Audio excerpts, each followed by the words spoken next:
Only yesterday, Apple announced their Apple Vision Pro, which is a high-end augmented reality and virtual reality headset that seems to be a marvelous piece of technology at a price point of $3,500, which is quite a lot, but still very amazing. Also, Meta announced their Meta Quest 3, which is the successor to the Meta Quest 2, a long-awaited upgrade and also seeming to bring some more advanced augmented reality features. So 2 amazing pieces of technology, but the question is, what are we going to do with it? And I also prepared some great augmented reality showcases so that we can imagine a bit what the future will be like. Because I've read a lot of news articles that state that while the technology seems to be very innovative and very amazing, there's still a question, what is augmented reality all about and what are the killer apps that are going to sell me this expensive device? Okay, so let's start by taking a little look at the Apple Vision Pro here. Very, very interesting.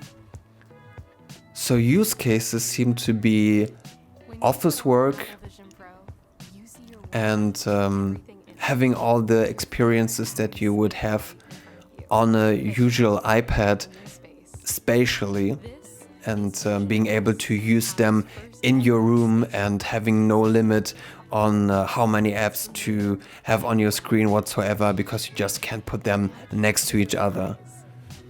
Also, eye tracking and hand tracking seems to be quite amazing, so some really cool features here to interact also with stuff. But if we take a look, there's a lot of, in this promotional video at least, there's a lot of 2D stuff. So for example, watching movies, watching photos, and also while taking photos, spatial photos, doing some meditation stuff here. Again, some movies, playing games, also quite cool. Reading newspapers, having multiple windows open while you're doing a video conference, creating some kind of presentations. So there's definitely many use cases, but still many people think, okay, what can I do with that is better than with my laptop, for example. So this is also the same thing for the Meta Quest 3. I mean, the Meta Quest 3 is pretty much made for with a lot of gaming in mind, as can be seen here. So playing some either augmented reality or virtual reality gaming. So also quite cool, but still people question actually the price point of these devices. So let's take a look at some real-world use cases that both of these devices could be capable for. So the first one is something from Audi, which is a augmented reality concept of a car, a HUD.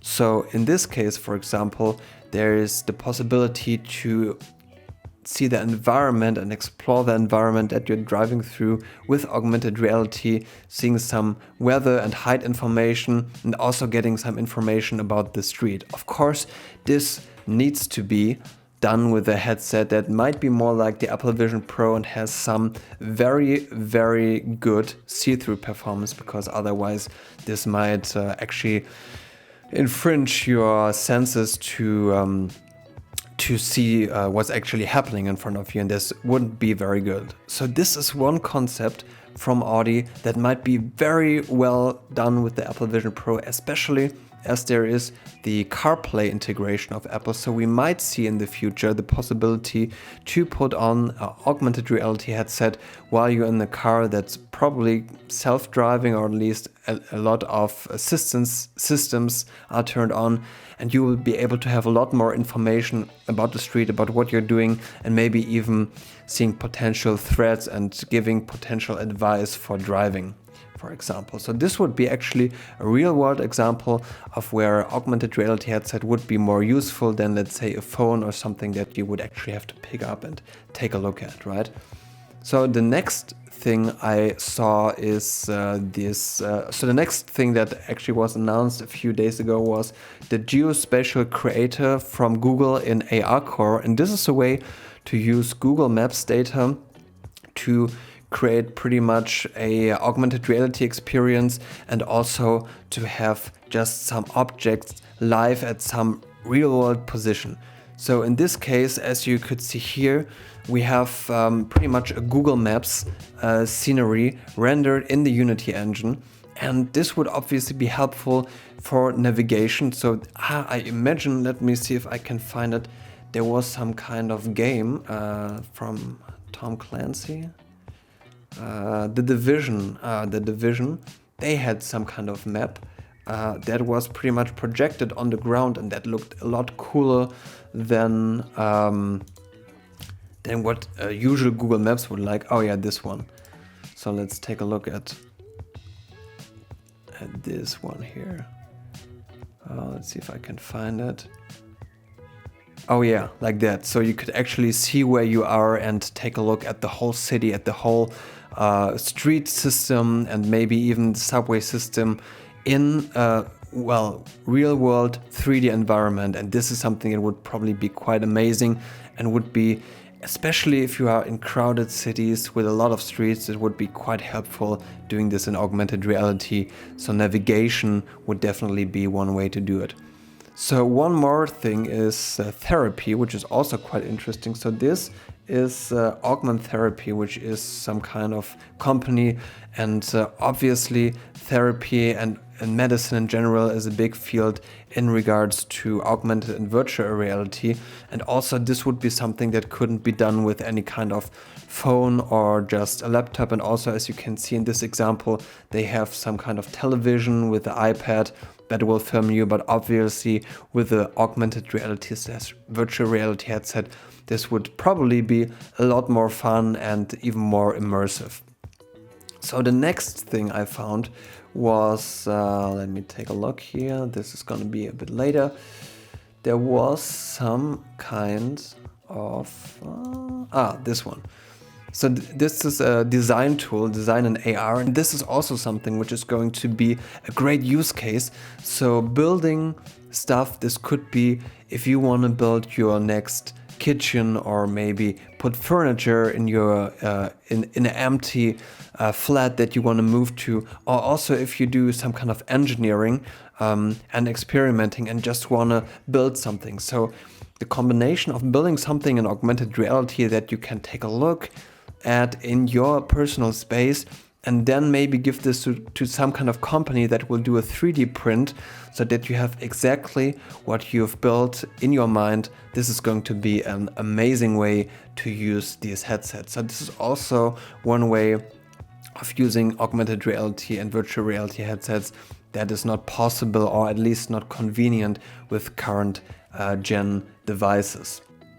In the Apple presentation itself, the most important part for me was actually this part here, where we got to see something about learning about medicine, or also it's about product design, about prototyping. So these showed actually many very interesting use cases of the AR headset within some sectors like product design, and also some industrial showcases. So I would guess that this is also a highly interesting field for companies to use this headset in a way to improve their production line. And of course, maybe DJing, this could be an interesting gimmick maybe for a DJ. But I overall see this headset, especially as it's quite expensive, in the business sector, such as the HoloLens for Microsoft is used for mainly. And something that's quite interesting that Snapchat just presented is Snapchat Business Services, which also include some kind of AR mirror. So they are not the only ones who do this. I found this 010 company that have done some of these experiments, so you can actually put on clothing in augmented reality. And I would also guess that this is something that could be quite cool with an Apple headset, but here you probably will need a second device like a phone or an iPad that will film you from the outside. But the Apple headset could potentially show you a very big version of the screen.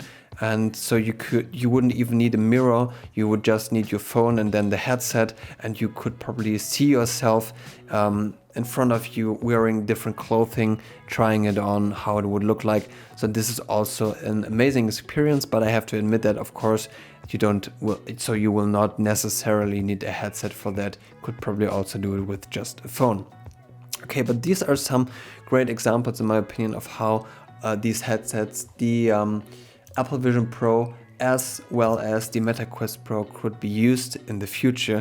But we also got to understand that this is just the beginning, and of course, well, they just built these devices to give developers and creators the chance to play around, and this is ultimately what's going to make it. It's the same with the iPhone. When the iPhone was introduced, there were only a few apps, and it only got better through people who make something out of it. And as you might know, I'm also currently working on an augmented reality game, and I'm also trying to teach people how to start with creating AR games. And if you're interested in creating AR experiences yourself, just check out my channel and take a look at this video so you can learn to create some great stuff. Well, currently it's for phones, but in the future I'll probably also build something and do some tutorials on creating experiences for the Meta Quest as well as the Apple Vision Pro as soon as they are available. And of course, I sold my kidney to buy the Apple Vision Pro. Alright, so that's it for this AR Spotlight. I hope you enjoyed it and see you next time. Thanks for watching.